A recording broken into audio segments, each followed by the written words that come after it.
Aloha! Now, this video doesn't have to be long, and I hope it doesn't end up being long, but I want to do a quick recap. I want to talk to you about what you're going to be looking forward to. Practicing is boring. Sorry. Playing is amazing. When we practice, there's a difference. This is practicing. I'm going to play my first finger on the 12th fret, play any note, and play one finger. Quarter, quarter, quarter. 1, 2, 3, 4. Notice how I'm pulling back through the string and landing on the string below it. When I'm really good at playing with one finger, I switch to my second finger.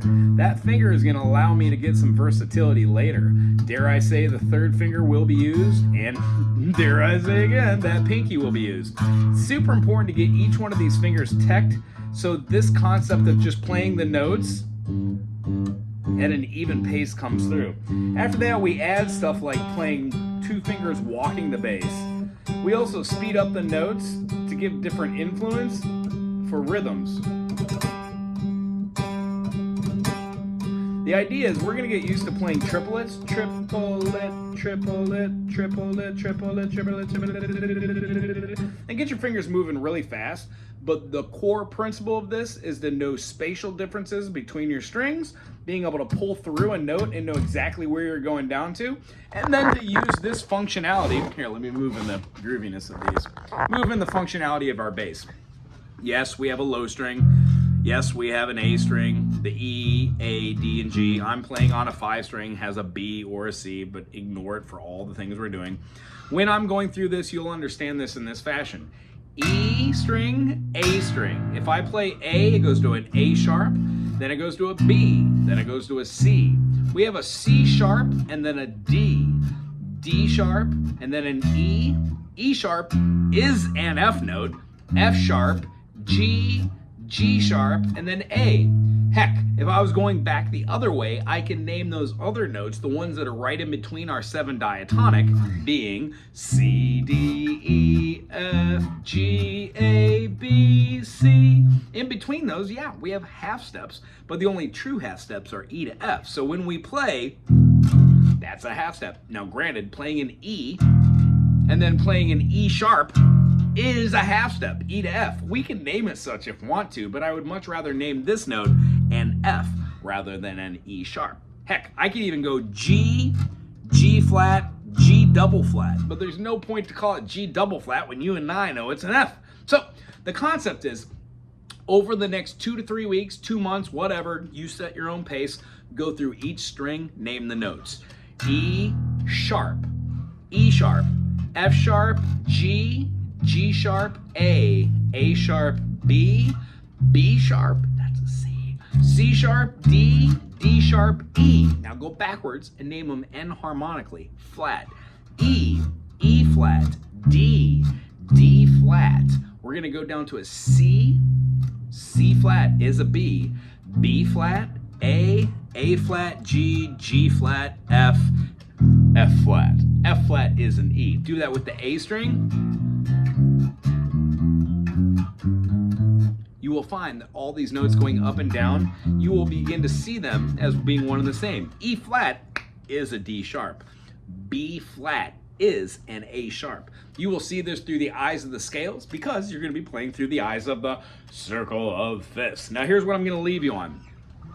A sharp, B, C. When we play a bar chord, C, G, C, looks like this. Yes, you can play with one finger. We get that. Now we can play a 5 chord, G, D, G, for the same thing. But on the G, yeah, you can have the third if you want. Looks just like your E major from guitar. Here's the circle of fifths with a single root note tonic. C, G, D, A, E, B, F sharp, C sharp. We should be able to go through all of our mechanisms. Now, I'm not going to do all of this, but I want you to see if we were playing a C major scale, G major, D major, A major, Notice how the patterns are the same for each one of these. I'm just moving it up the circle fifths and utilizing the notes that I know. F sharp, G sharp, A sharp, B, C sharp, D sharp, E sharp, F, C sharp, D sharp, E sharp, F sharp, G sharp, A sharp, B sharp, C sharp, C, D, E, F, G, A, B, C, G, A, B, C, D, E, F sharp, G, D, E, F sharp, G, A, B, C sharp, D, A, B, C sharp, D, E, F sharp, G sharp, A. You will, after doing this, be able to name every single note for every single key. I guarantee. You know why? I can do it, so can you. Everyone can do this. The way we do it is for the sharps. C, G, D, A, E, B, F sharp, C sharp. Don't have to go this way though. We could go horizontally. C, G. We could have our D and A. Well, those are our open notes. D, A. We have our E, B. And then if we go up, F sharp, C sharp. We're all centrally located. If we didn't do circle fifths and we went in fourths, C to G is 5 notes. G to D is 5 notes. D to A is 5 notes. Well, if we go 4 notes backwards, we get the circle fourths. C would go to F. F would go to E flat. E flat would go to A flat. A flat would go to D flat. D flat would go to G flat. G flat would go to C flat and would make its way right back to the circle fifths all the way to C. Boom. That's how we play. This week, what I want you to do is look for this shape.